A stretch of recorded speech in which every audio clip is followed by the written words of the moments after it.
Hey, it's our Realized Math Industry, and we are going to take a look at mirror terminology. So in the last video, we have been taking a look at these kind of mirrors. A concave mirror, which converges the light to a focal point, and the convex mirrors that go away from the focal point, where the focal point never really touches the light. So, we've been learning about how those two mirrors work. We also learned about how smooth surfaces can have a regular reflection. But also, if the surface was not so smooth in a microscopic perspective, the light rays can go all over the place. But there are actual words that can help us understand and communicate with another person that does this. The terminology of a concave mirror and a convex mirror. So, what we'll be doing is looking at diagrams that look like these. So, right over here is a mirror. That's a curved mirror. Is it a concave mirror or a convex mirror? Yeah, it's a concave mirror. Notice how the curve is pointing to the left and there's the object. That picture correctly matches with this picture right over here. So this must be a concave mirror. But how are we going to describe all the different parts? Well, there is a diagram, or there is a list of things that is self-explanatory, but it's also even better if we show it right on here. We have the principal axis, the vertex, the focal point, the center of curvature, the object, the image, the height of the object, the final height of the object, the distance to vertex, which is a positive number, and the distance from the vertex to the image. So let's see what we can do. The principal axis is always going to be on the middle line that intersects the middle of the mirror. So the principal axis is going to be right over here. This line right there. We can definitely see the vertex. The vertex is going to be right next to the mirror, like we said in the last video. Since it's a mirror and since it's curved, it has a vertex, just like the ones in parabolas with algebra. The focal point is where the lights are going to cross in this case scenario.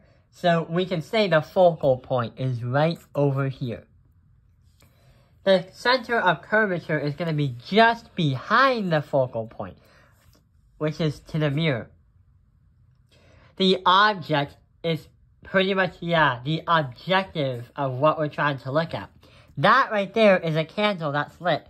We're going to say that is going to be O, the object. What about the image? In a concave mirror, what happens is the image is going to be inverted, and in this case scenario, it's going to be a lot bigger in the inverted image. So the image is like way down here. The height of the object is going to be right over here. So it's HO.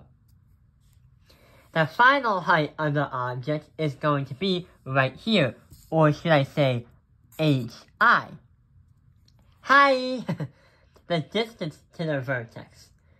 It's going to be from here to here. The distance of the vertex. So that's going to be DO. The distance from the vertex to the image is going to be DI right here. So DI is going to be the distance from the mirror all the way to the image.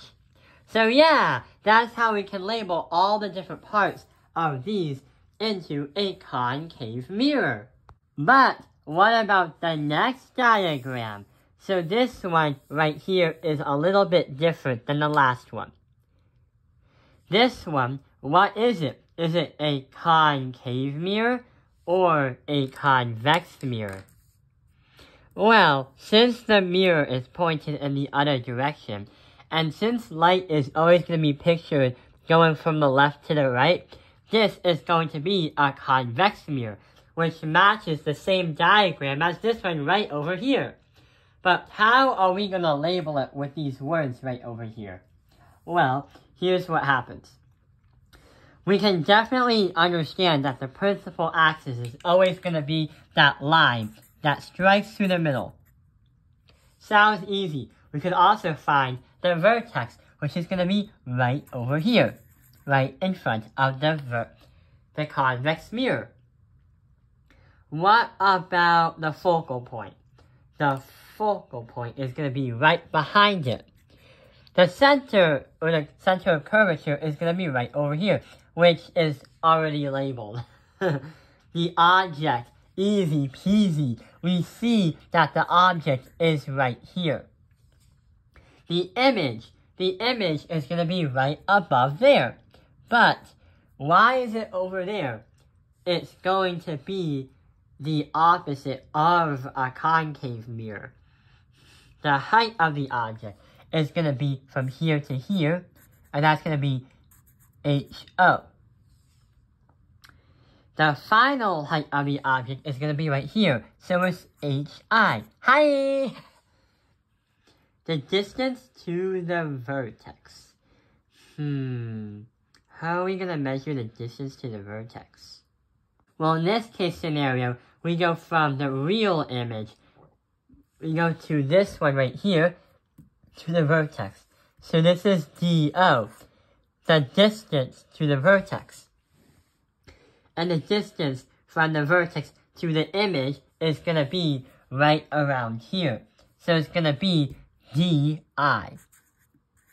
So this is the image that we're trying to compare with that one. So, what we can understand about convex mirrors is it's going to be upright unlike the other one, but also it's going to change its size.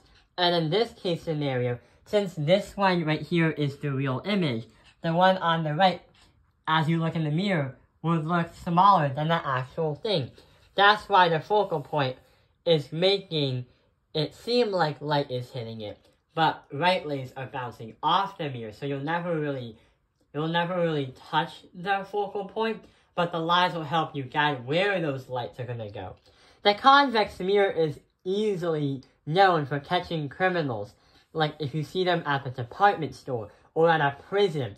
It's very easy, because even though you look at it, you can see all the different spatial structures and all the different stuff right behind you at a high range. It's like a 360 degrees. So if you see anyone caught shoplifting, remember to call the police and remember to use that convex mirror. Here's another 4 set of words that we like to use. The size, the amplitude, the location, and the type. The size is the image height. The altitude is the image, is it upright or inverted? In this case scenario right here, it's inverted because it's kind of upside down, similar to the convex mirror. The upright one is going to be this one right here, the convex one. This is concave, this is convex, which is going to be upright. The location where the image is located. So for a concave one, the image is going to stay on the same side. For a convex one, the image is going to be on opposite sides. And the type. The type is, if you type on a computer, DI is greater than 0 if real, and DI is less than 0 if virtual. Use these symbols, because if it's DI, then it's a good idea to use that right here is the real image. Notice how the mirror is curved towards the light where it's going at, just like the DI is pointing towards where that curve is right over there. The virtual one is going to be this one, because it's pointing away from where the light is going, which is causing a virtual picture to happen, where even though you don't see the other part of it right here, it's not really there. The mirror is just reflecting your eyesight back, making it seem like there's one right there. That's a virtual image, right over here. So, this is real. This is virtual. This is going to be inverted, and this is upright. So now we know the terminology with convex and concave mirrors. I hope this video has helped you understand mirror terminology. Thank you for watching Top Prior Lines Math Industry. Like and subscribe.